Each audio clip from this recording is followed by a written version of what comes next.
Range Rover versus Range Rover Sport. A lot of individuals have their heart set on either a standard Range Rover or a Range Rover Sport, to the point that Mercedes and other high-end 4x4 alternatives are no longer a realistic option, since they both have become dominant options in the luxury class. Because of the incredibly subtle differences between each of these new models, it can be challenging to determine which one is most suited to meet your requirements. These aristocratic off-roaders have each their own set of benefits and drawbacks. So, what's the difference? And which one is better? Despite their legendary height and all-around proficiency on all terrain, they carry a badge that indicates that they have successfully navigated a major descent. They all have opulent interiors with minimal attention to detail, potent powertrains, and high price tags. Nevertheless, despite the fact that they're both members of the same family, they're not twins.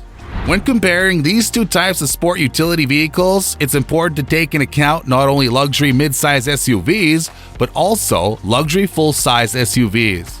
So, in today's video, we'll compare these two automobiles across different criteria so that you may choose one that's more suitable to your requirements and tastes.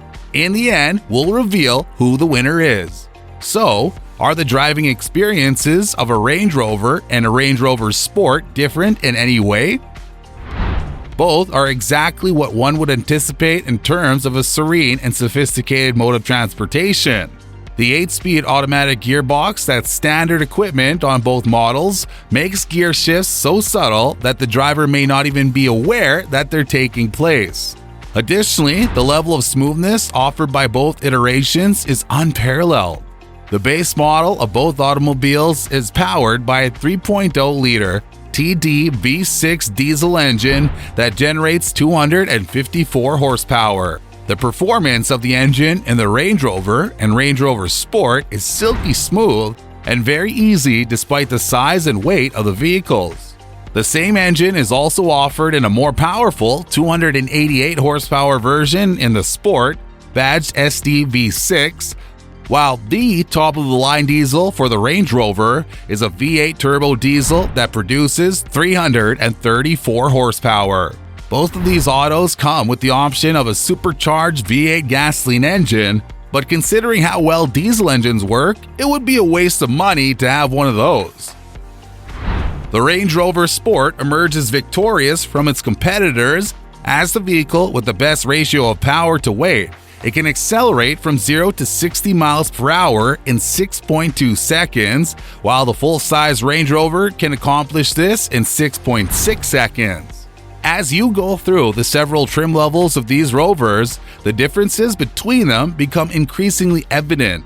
Both the Range Rover Supercharged V8 and the SVR Sport are at the top of their game, since they can accelerate from 0 to 60 kilometers per hour in less than 5 seconds.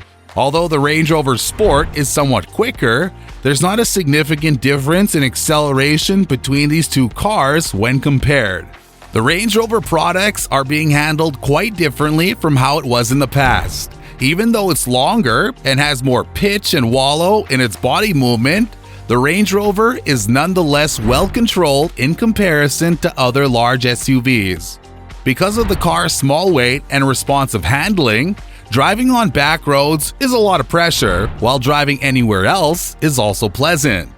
The body shaking of the V8 cars is noticeably less severe as a result of the installation of active anti-roll bars. There are many respects in which the Range Rover Sport lives up to its name, but this does not mean that it's without flaws. When it comes to steering and body control, it performs just as well as the dynamic versions of the top-of-the-line vehicles. Although it has a rather responsive handling, the Range Rover Sport is still a long way from being a sports car, and its vast weight is something that is continually brought to your attention. Both versions come standard with the terrain response technology developed by Land Rover. This gives the driver the ability to tailor the performance of the high-tech permanent four-wheel drive system to the driving environment. In spite of their flashy and luxurious appearance, both of them have off-road capabilities. The towing capacity of the Range Rover is 7,716 pounds when it's completely loaded, whereas the towing capacity of the Range Rover Sport is just 6,613 pounds. But with all that, what do we expect to find if we take a look at the inside of a Range Rover or a Range Rover Sport? Everything about the Range Rover gives off an air of luxury, from the ambience lighting to the stitched leather, digital dials, a controlled touchscreen, and minimalist switchgear, among other features. Both versions have nearly comparable interiors, with the exception of the upright dashboard in one and the standard touchscreen information and entertainment systems in the other. However, while driving, using the touchscreen information and entertainment system might be challenging. The manual gearbox in the Range Rover Sport is controlled by a conventional gear stick, but the automatic transmission in the Range Rover is controlled by a stunning gear shifter that rises and rotates in place. The differences become more evident as one moves towards the back. In the Sport, passengers in the back seats will have less headroom and legroom than those in the front seats, but even those passengers who are fairly tall will still have a sense of safety and security. The Sport has the capability of electronically raising and lowering the third row of seats, which can be purchased for an extra £1,600 and fitted to the vehicle. On the full-size Range, the 7-seater configuration is standard. Even if you choose the executive seats, which replace the rear bench, you'll still have accommodations in the back that are comparable to those of a limousine. Even the base models of both automobiles are upholstered in full leather, including laminated side windows, xenon headlights, rain-sensing windshield wipers, automatic temperature control, rear parking sensors, satellite navigation, and a digital audio broadcast radio. A panoramic glass roof and an entertainment system for rear passengers that includes screens built into the headrests are two of the most popular optional extras. Both vehicles include seats that are comfortable and supportive for the driver as well as the passengers. The legroom in the rear of long-wheelbase Range Rovers is over 47 inches, which is 10 inches more than what's available in the sports trim level. Due to the fact that both the Range Rover and the Range Rover Sport share the same genetic code, there's not a significant variation in the quality of the inside of either vehicle. Both come with low levels of ambient noise and are constructed with high-quality components. Both of these high-end SUVs have an understated and undercluttered interior design that is straightforward, which some reviewers consider to be an inappropriately traditional choice for cars of this price range. Surprisingly, both the 2021 Range Rover and the 2021 Range Rover Sport are equipped with identical two 10-inch touchscreens.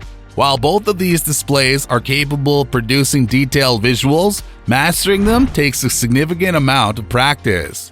Both the Sport and the 5.0-meter Range Rover have the same width of 207 centimeters. However, the Range Rover is 15 centimeters longer than the Sport.